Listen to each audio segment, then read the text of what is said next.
You're the intern on the medical team, and your attending hands you this ABG asking you to interpret it. What do? Do you panic and freeze? Or do you stay calm, remember your basics, and solve this ABG like a pro? ABGs are some of the most confusing and scary topics for most medical students, a lot of the residents, and even some of the attendings who practice medicine.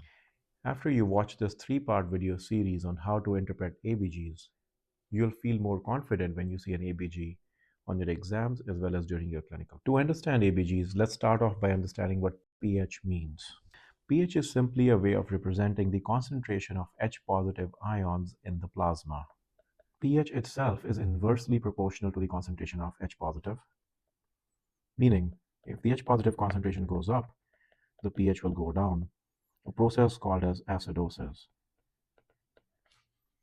Conversely, when the H-positive concentration goes down, the pH goes up, process we know as alkalosis. Now, some of the forces that determine the pH would be bicarbonate as well as CO2 concentrations in the plasma. I'm going to write the basic equation first.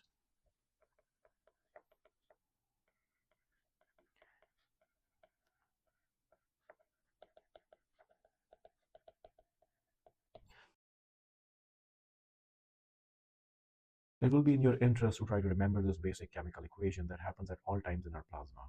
If you pay attention to this, you will see that H-positive concentration is directly dependent on the bicarbonate, which acts as a buffer for the H-positive. So any increase or decrease in bicarb concentration will directly affect the H-positive, in turn affecting the pH of the solution. Conversely, any changes in CO2 concentration will also affect H-positive concentration. For example, if you add more CO2 to this reaction, this will move forward, causing an increase in H-positive, causing a drop in the pH. Normal range for bicarbonate in the plasma is 22 to 26 millimoles per liter. Normal pressure of CO2 in the blood or a plasma is 35 to 45 millimeters of mercury. The reason pH is maintained in such a tight range in the plasma is because your body's processes depend on this pH being in the normal range. Our body cannot function in a state of acidosis or alkalosis.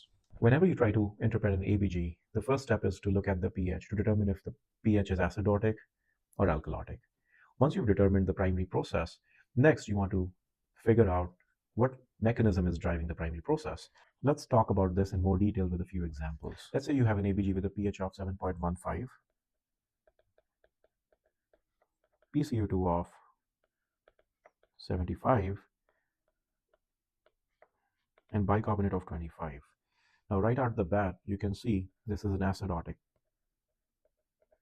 or acidosis process going on. When you look at the bicarb, this is in the near normal range.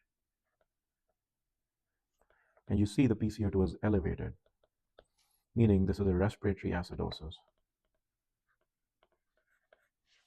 If you go back to our formula up here, the primary process that's causing this pH to low is an increase in PCO2, causing the H-positive concentration to go up. And as we remember up top here, increase in H-positive concentration will cause a drop in the pH. Next, let's say you have a ABG with a pH of 7.54. Pressure of CO2 is 22. And bicarbonate is 23, for example. Now, as you can tell, this is an alkalotic pH. Looking at the bicarbonate and the PCO2, bicarbonate is in the near normal range.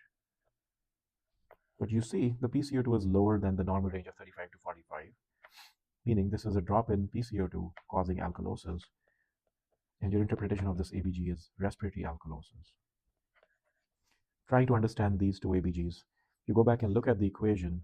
This is the process of washing out of PCO2, causing the reaction shifting backwards, leading to a drop in H positive.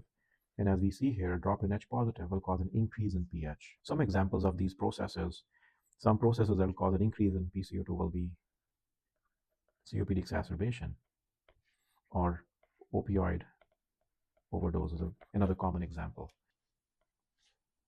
Examples of respiratory alkalosis, processes that cause a washout of PCO2 would be anything that causes hyperventilation, such as panic attacks.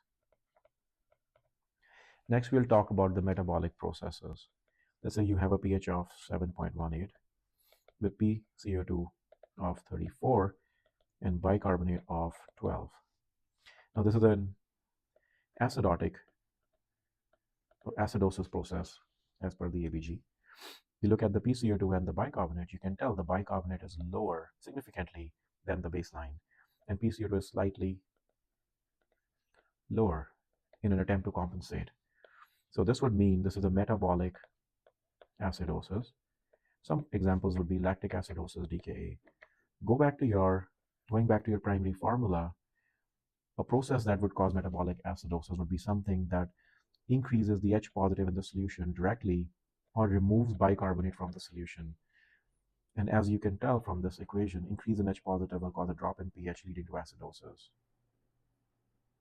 Moving on to our last example, let's say you have an ABG with a pH of 7.54, PaCO₂ of 44, and bicarbonate of 36.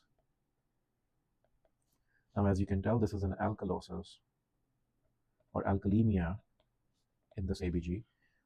The CO2 is increased, but it's minimally increased from the baseline, still in the normal range. And the bicarbonate is significantly increased from the baseline. So that would mean this is a metabolic alkalosis. Going back up to your main equation here, an increase in bicarbonate levels will bind to the H positive, causing a drop in H positive, and as H positive drops, it causes an alkalosis by increasing the pH.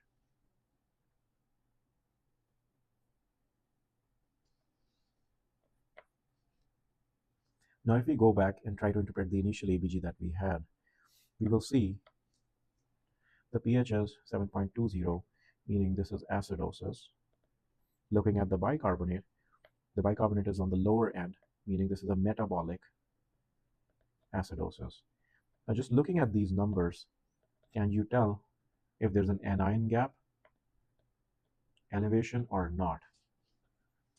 We haven't talked about the anion gap in this video for the simple reason that the next video will contain anion gap as well as discussion regarding compensations. If you like this video, please like and subscribe to the channel and comment on what other videos you would like me to make.